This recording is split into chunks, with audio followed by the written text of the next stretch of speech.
ఇవేనా నీ వాస్తవాలు బయటపెట్టుడు? ఎస్కేటిఆర్ కోసం ఆ హీరోయిన్ పోయింది. ఏ హీరోయిన్ పోయింది? ఏ హీరోయిన్ పోయింది? అన్ని ఉండాలి కొంచెం. వాస్తవాలు బయట పెడుతుందంట. రాత్రుల్లో రాసలీల మధ్యలో ఫోన్ ట్యాపింగ్లు అంట.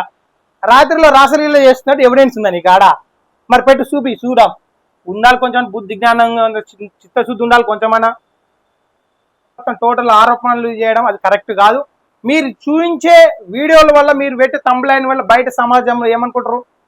తెలంగాణ సమాజం ఏమనుకుంటారు? నిజమే అనుకుంటారు. మీరు ఎట్టేదే నిజం అనుకుంటారు. నిజం ఉన్నది చూపిస్తే తప్పేం లేదు. ఇలాంటివి తంబ్లైన్ పెట్టి మళ్ళీ ఈ తంబ్లైన్ ఓపెన్ పెట్టి వీడియో పెట్టినావు, మరి అది ఓపెన్ చేసి ఉండాలి కదా. అవి రాత్రిళ్ళు రాసలీలలు, మధ్యలో ఫోన్ ట్యాబ్లు, మళ్ళీ ఈ తంబ్లైన్ పెట్టినావు, ఇది ఓపెన్ చేస్తే ఉండాలి. దాని గురించే ఉండాలి. ఉంటుందా? ఉండదు. నీ దగ్గర ఏం లేదు. నీ యొక్క వ్యూస్ కోసం, నీ యొక్క అవసరాల కోసం అవతలని వ్యక్తిగతం చేయడం తప్పు. వ్యక్తిగతం చేసి దూషించడము చాలా తప్పు.